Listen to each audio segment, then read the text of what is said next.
Hi guys, and welcome back to the channel Held Dominance. Anthony here. Please remember to like and subscribe, and also click that notification bell if you're enjoying what you've seen and if you want to see more. Coming up, we start with the Dacia Magic Weekend's venue and the games confirmed. Warriors playmaker is a wanted man, and Catalans Dragons announce significant return for one of their old boys. So as I said, we begin with the Dacia Magic Weekend as it returns to a full attended venue because of 2021, and it has been revealed that the headline game will be the Hull Derby, and it will be held at St James's Park over the weekend of the July the 9th and 10th of next year. It's a mouth-watering lineup as well, as you see Saints versus Wigan, Leeds versus Castleford, Catalans Warrington, Toulouse versus Wakefield, and finally Huddersfield versus Salford, which has had a little bit of barbs in the actual running, well, on social media, shall we say, towards this game, as Salford announced on their social media, locked in. Betfred Super League have kindly given the Giants NRL an extra chance to try and beat Salford in 2022. There's a little bit of a barb as Salford have the one-upmanship over the Huddersfield Giants through this through this 2021 season. However, what Salford don't know is the most successful team at the Magic Weekend is the Huddersfield Giants. So it's going to be quite a uphill struggle for Salford if they want to get anywhere near it. Huddersfield Giants, though, did lose in 2021's Magic Weekend against Wakefield, but hopefully they'll be able to go back to their winning ways. There were some memorable games during the 2021 Magic Weekend, as the event delivered this year Catalans clinching the league leader shield thanks to a stunning comeback against St Helens in a 31 points to 30 win. And also in that, another golden point thriller was brought to us via Leeds versus Hull. Super League has retained the formula that it's used in 2019 and 2020, which was ultimately cancelled due to the COVID pandemic. The league had split into three sections of four, top, middle and bottom, with the odd place teams playing the other odd place sides within that group. The same applies with the even teams. For example, 1 plays 3, 2 plays 4, 5 plays 7, while 6 plays 8, and so on and so forth. It's a slight tweak this year, with the fixtures reformatted with the cancellation of the 2020 event to ensure the teams play on the same day, in acknowledgement of the fans who have been retained through their tickets. The lineup is set to be confirmed on Monday, along with the location and the new July date. But we already have that confirmation thanks to Salford. Magic Weekend was traditionally taken place in May, with two exceptions: 2011 when it was the opening round, and this year to ensure as many fans as possible could attend. Supporters flocked to Newcastle and will have the chance to return next year in the height of summer. The city has been popular with Super League ever since the event was chosen to replace Manchester at the Etihad Stadium in 2015. The event did take place at Anfield in 2019 before returning to what has become its spiritual home. In this means that St James's is the preferred location, and organisers have now managed to settle on a date with Newcastle United Football Club and the full fixture list for the new Super League season is due to be released this week.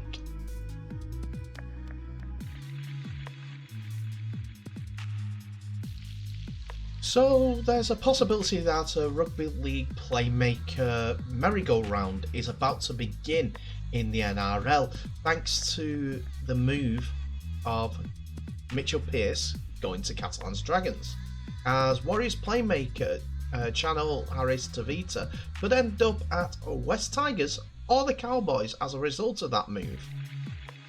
The Warriors have recently offered Channel Harris Tavita a 2-year extension to his contract from 2023, but there's no guarantee he'll accept it, as Mitchell leaving the Knights could result in some musical chairs happening in the NRL. The Warriors have previously told Harris Tavita that they wanted to wait until the first half dozen of games of the season have been played before letting him know if they'd offer him a new contract for the 2020 season and beyond. But the club's recruitment and retention manager, Peter O'Sullivan, left a few weeks ago to join Wayne Bennett's Dolphins. The Warriors had to rethink about Harris Tavita, and it appeared it was then that they approached the 22-year-old and offered him the new deal. But as they didn't re-sign him before the November the 1st deadline, it's opened up the opportunity for clubs to talk to him, and this is where Pearce comes in. The 32-year-old headed to a French-based Super League club, and it leaves Knights looking for another halfback. The two players most linked with the move to the Knights as a replacement is Tigers halfback Luke Brooks and also Scott Drinkwater at the Cowboys. Both Brooks and Drinkwater are signed with their respective clubs through to the end of the 2020 season, so that would need to be granted, and so there would need to be a grant of an early release to the move to Newcastle. And Andrew Johns, who joined the Knights as coaching consultant, publicly urged Brooks to join the club, and Pearce has also said it would be a good move for Brooks to replace him. However, the Tigers have gone on record that Brooks won't be leaving, with the club's director of football, Tim Sheen, stating that Luke Brooks is contracted with the West Tigers until at least the end of 2023, and contrary to media speculation, will not him leaving the club. The rumours, though, haven't gone away, while it's been reported that Drinkwater is a target also. Reports understand that both the Tigers and Cowboys are interested in Harris Tavita if they lose a player to the Knights. Timing is everything with contracts, and in Harris Tavita's case, he's signed with the Warriors through to the end of next season, so he would need an early release to join the Tigers or the Cowboys. Whether the Warriors give him that would depend on if the Sharks hold on to Luke Metcalf, as his contract ends at the end of the season. I know it's getting a bit packed here, so I'll quickly adjust this. An elbow to the face from Luke Metcalf, eh? One of those things, eh? That are rarities in NRL, but I feel honoured. Metcalf has signed for the Warriors from 2023 though, but the Warriors will be keen to taking him a year early, especially because he can cover fullback and Reece Walsh is suspended for the first 2 games of the season. If Metcalf joins the Warriors next year, he'd earn more money than he'd get at the Sharks, and he's some way down the pecking order at the club. It comes down to whether the Sharks want him to do the right thing by Metcalf, but reports understand that they probably won't. Harris Tavita is likely to see how things fall into place elsewhere before making any decision on his future, because he could have more options than just taking the contract offered to him by the Warriors.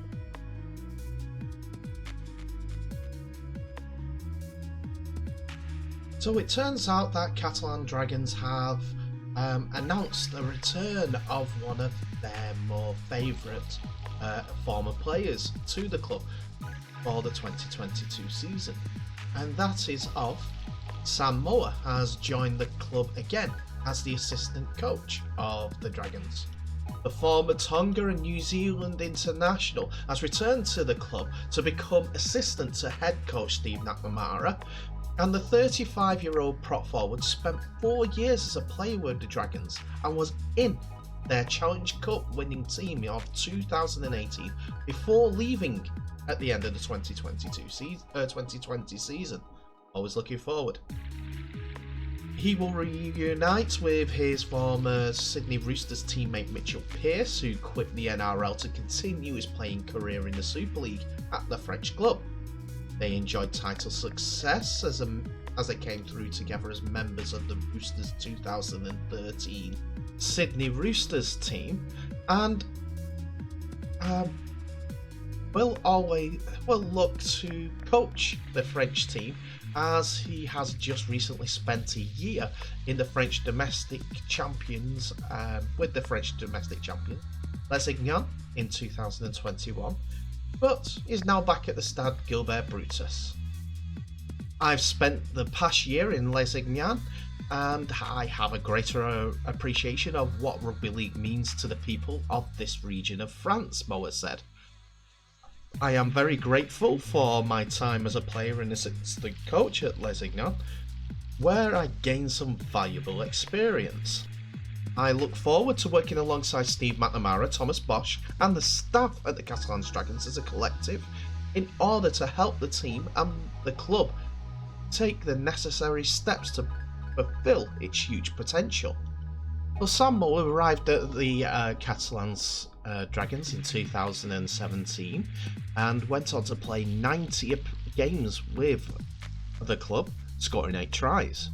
And the 4 seasons at the Dragons made him an undeniable club legend.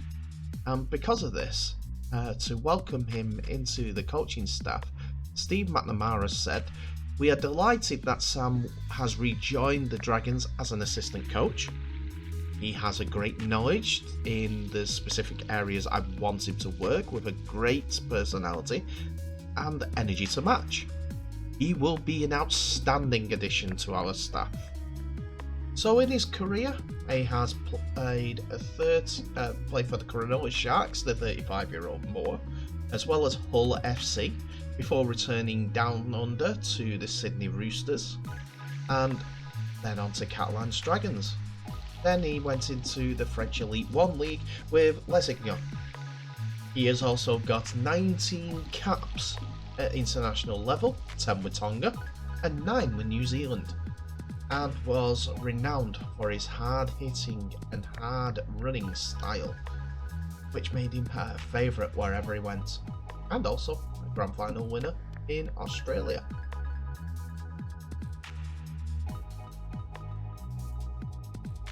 And that's it for another video, ladies and gentlemen. Thank you so much for watching once again. Please remember to like, subscribe and share this video worldwide, and also click that notification bell for any updates that may be coming your way. Tell me what your thoughts are. Do you think the addition to Sam Moore to the Catalans Dragons coaching staff would be a positive for the existing forwards? Being that they have Thomas Bosch as a playmaker and Steve McNamara, who is also a forward in their coaching staff already. What about the merry-go-round that's going to more than likely occur if one player gets released early from their 2022 contracts in the NRL? Who would be benefiting from these 4 players going here, there and everywhere? My thoughts is Harris Tavita. That's who I focused on, and he will be the one that will cause enough uproar if he moved away from the Warriors, as that's another talent that could be wasted if he doesn't be pulled along with Sean Johnston. And the Magic Weekend, it's a good event. I'm hoping to visit this year in Newcastle. Never been to Newcastle, must admit. But the Magic Weekend might change all that. Full weekend in Newcastle. Anyway, I will just say thank you again for watching. Will you please remember to share this video worldwide, and also comment on what you think is the best matchup for the Magic Weekend. Do you think social media should be used for banter between the clubs? I do. I see it in the F1 social media all the time. Salford have taken that playful tact. Second time that they've done that. Did it with Warrington Wolves not too long ago. But yeah, that's my video. Again, I'll just say thank you so much for watching. I will say all the best, stay safe, and I'll see you in the next video. Bye for now.